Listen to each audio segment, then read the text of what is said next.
Hello my all respected viewers, आप सभी का मेरे चैनल अमेजिंग वर्ल्ड बाय चंदा में हार्दिक हार्दिक स्वागत है। आज फिर से एक नए वीडियो के साथ हम आप सभी के समक्ष उपस्थित हैं और आज की वीडियो में हम लोग doctor APJ Abdul Kalam sir के बारे में जानेंगे। तो चलिए वीडियो को स्टार्ट करते हैं और उम्मीद करते हैं कि आज का ये वीडियो आप सभी के लिए काफ़ी नॉलेजेबल रहेगा। और यदि आप मेरे चैनल पर नए हैं तो प्लीज़ चैनल को सब्सक्राइब करना ना भूलें प्लीज़। तो चलिए स्टार्ट करते हैं आज की वीडियो को। तो डॉक्टर एपीजे अब्दुल कलाम एक प्रख्यात भारतीय वैज्ञानिक और भारत के 11वें राष्ट्रपति थे। उन्होंने देश के कुछ सबसे महत्वपूर्ण संगठनों DRDO और इसरो में कार्य किया। वे 1998 के पोखरण द्वितीय परमाणु परीक्षण में भी महत्वपूर्ण भूमिका निभाए। डॉक्टर कलाम भारत के अंतरिक्ष कार्यक्रम और मिसाइल विकास कार्यक्रम के साथ भी जुड़े थे, इसी कारण उन्हें मिसाइल मैन भी कहा जाता है। 2002 में कलाम भारत के राष्ट्रपति चुने गए और 5 वर्ष की अवधि की सेवा के बाद वह शिक्षण, लेखन और सार्वजनिक सेवा में लौट आए। उन्हें भारत के सर्वोच्च नागरिक सम्मान भारत रत्न सहित कई प्रतिष्ठित पुरस्कारों से सम्मानित किया गया। आइए इनकी प्रारंभिक जीवन कैसी थी उसके बारे में भी हम लोग जानते हैं। अबुल पकीर जैनुला अब्दीन अब्दुल कलाम का जन्म 15 अक्टूबर 1931 को तमिलनाडु के रामेश्वरम में एक मुस्लिम परिवार में हुआ था। उनके पिता जैनुल अबिदीन एक नाविक थे और उनकी माता अशियम्मा एक गृहिणी थी।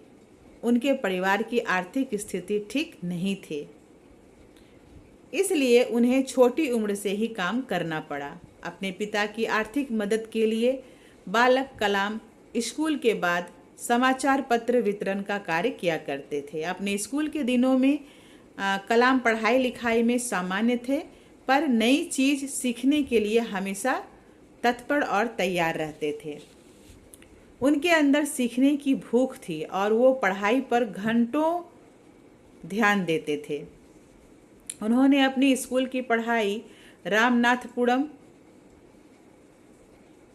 रच्चावत्तुर मैट्रिकुलेशन स्कूल से पूरी की और उसके पास तिरुचिरापल्ली के सेंट जोसेफ्स कॉलेज में दाखिला लिया, जहां से उन्होंने सन 1954 में भौतिक विज्ञान में स्नातक किया। उसके बाद वर्ष 1955 में वो मद्रास चले गए, जहां से उन्होंने एरोस्पेस इंजीनियरिंग की शिक्षा ग्रहण की। 1960 में कलाम ने मद्रास इंस्टीट्यूट ऑफ टेक्नोलॉजी से इंजीनियरिंग की पढ़ाई पूरी की।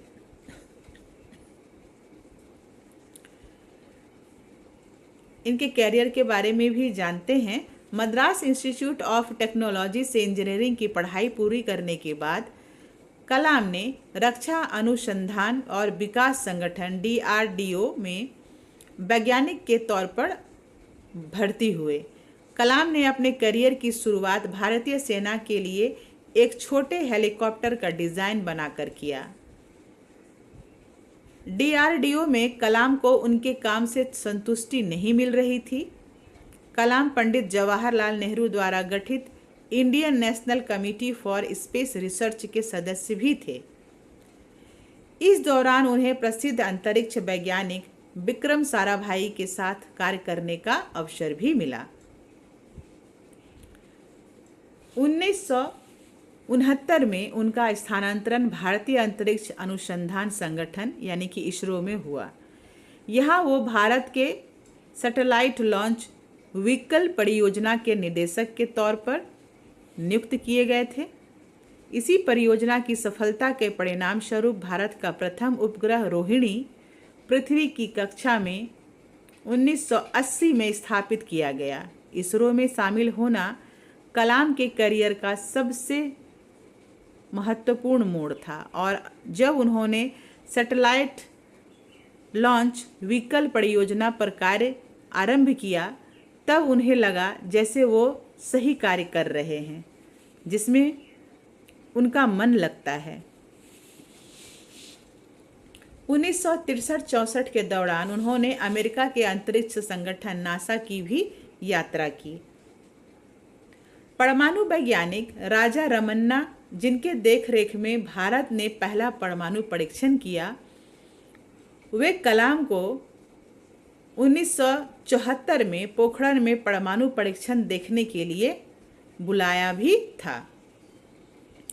70 और 80 दशक में अपने कार्यों और सफलताओं से डॉक्टर कलाम भारत में बहुत प्रसिद्ध हो गए और देश में सबसे बड़े वैज्ञानिकों में उनका नाम गिना जाने लगा। उनकी ख्याति इतनी बढ़ गई थी कि तत्कालीन प्रधानमंत्री इंदिरा गांधी ने अपने कैबिनेट के मंजूरी के बिना ही उन्हें कुछ गुप्त परियोजना पर कार्य करने की अनुमति दी थी। भारत सरकार ने महत्वाकांक्षी integrated guided missile development programme का प्रारंभ डॉक्टर कलाम की देखरेख में किया। वह इस परियोजना के मुख्य कार्यकारी थे। इस परियोजना ने देश को अग्नि और पृथ्वी जैसी मिसाइलें दी हैं। जुलाई 1992 से लेकर दिसंबर 1999 तक डॉक्टर कलाम प्रधानमंत्री के वैज्ञानिक सलाहकार और रक्षा अनुसंधान और विकास संगठन के सचिव भी थे। भारत ने अपना दूसरा परमाणु परीक्षण इसी दौरान किया था। उन्होंने इसमें एक महत्वपूर्ण भूमिका निभाई थी। आर चिदम्बरम के साथ डॉक्टर कलाम इस परियोजना के समन्वयक थे। इस दौरान मिले मीडिया कवरेज ने उन्हें देश का सबसे बड़ा परमाणु वैज्ञानिक बना दिया। 1998 में डॉक्टर कलाम ने हृदय चिकित्सक सोमा राजू के साथ मिलकर एक कम कीमत का कोरोनरी स्टेंट का विकास किया। इसे कलाम राजू स्टेंट का नाम दिया गया। भारत के राष्ट्रपति के रूप में डॉक्टर कलाम कैसे थे, आइए इसके बारे में भी जानते हैं। एक रक्षा वैज्ञानिक के तौर पर उनकी उपलब्धियों और प्रसिद्धि के मद्देनज़र एनडीए की गठबंधन सरकार ने उन्हें वर्ष 2002 में राष्ट्रपति पद का उम्मीदवार बनाया। उन्होंने अपने प्रतिद्वंदी लक्ष्मी सहगल को भारी अंतर से पराजित किया और 25 जुलाई 2002 को भारत के 11वें राष्ट्रपति के रूप में शपथ लिया। डॉक्टर कलाम देश के ऐसे तीसरे राष्ट्रपति थे जिन्हें राष्ट्रपति बनने से पहले ही भारत रत्न से नवाजा जा चुका था। इससे पहले डॉक्टर राधाकृष्णन और डॉक्टर जाकिर हुसैन को राष्ट्रपति बनने से पहले भारत रत्न से सम्मानित किया जा चुका था। उनके कार्यकाल के दौरान उन्हें जनता का राष्ट्रपति कहा गया। अपने कार्यकाल की समाप्ति पर उन्होंने दूसरे कार्यकाल की भी इच्छा जताई, पर राजनीतिक पार्टियों में एक राय की कमी होने के कारण उन्होंने ये विचार त्याग दिया। 12वें राष्ट्रपति प्रतिभा पाटिल के कार्यकाल की समाप्ति के समय एक बार फिर उनका नाम अगले संभावित राष्ट्रपति के रूप में चर्चा में था, लेकिन आम सहमति नहीं होने के कारण उन्होंने अपनी उम्मीदवारी का विचार फिर से त्याग दिया।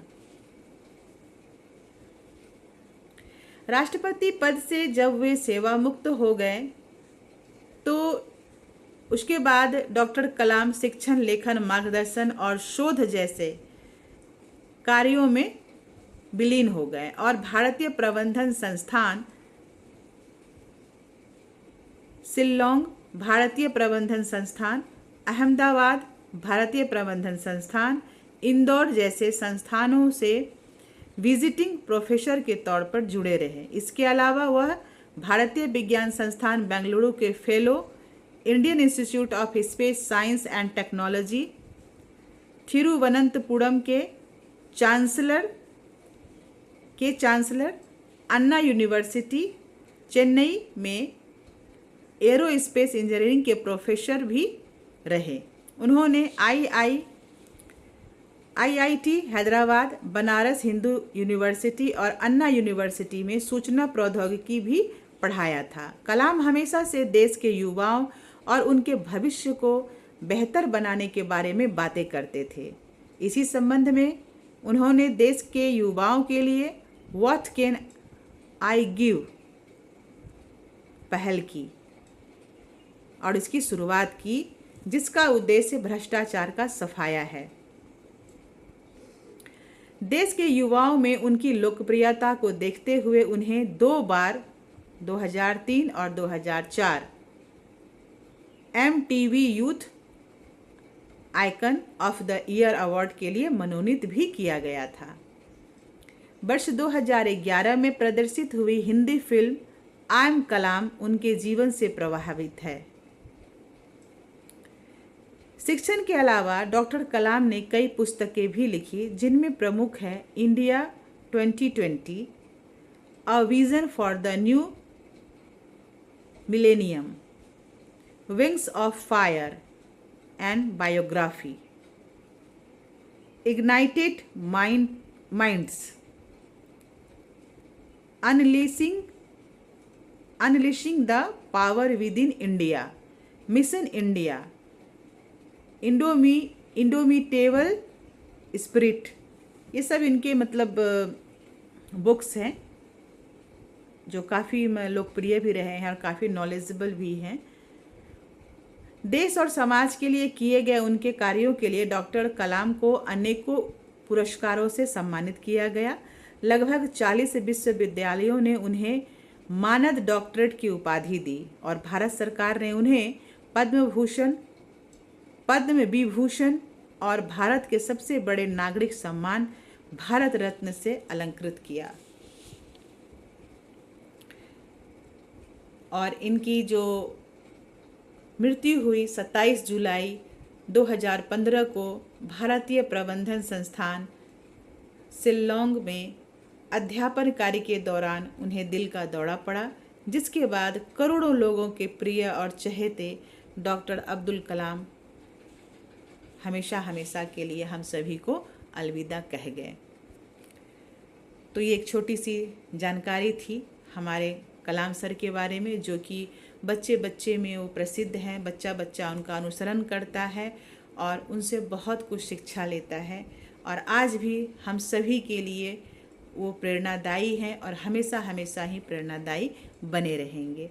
तो हम सभी बहुत ही गौरवशाली हैं, भाग्यशाली हैं कि हम लोगों को इतने अद्भुत विलक्षण शक्तियों से, विलक्षण गुणों से भरपूर शख्सियत के बीच में रहने, जानने, सुनने का मौका मिला। तो ये था फ्रेंड्स आज का वीडियो। अगर पसंद आया हुआ हो, नॉलेजेबल लगा हो तो ज़रूर से अन्य जगह भी आप शेयर करें और लाइक, शेयर, कमेंट करना बिल्कुल भी ना भूलें फ्रेंड्स। इससे हमें बेहद खुशी मिलती है और प्रेरणा मिलता है कि और अच्छा वीडियो हम आप सभी के समक्ष ला पाएँ। ये हमारा प्रयास जारी रहेगा और हमारे चैनल पर अमेजिंग वर्ल्ड वाइड चंदा पर बने रहें। इस पर नए तरह का रोचक जानकारी, रोचक कहानियाँ, प्रेरणादायी कहानी, प्रेरणादायी शख्सियतों के साथ जो है हम आपको मुलाकात करवाते रहेंगे अपने वॉइस के द्वारा। तो ज़रूर से मेरे चैनल को सब्सक्राइब कर लें। मिलते हैं फिर नेक्स्ट वीडियो में। Till then bye bye and take care everyone and thank you.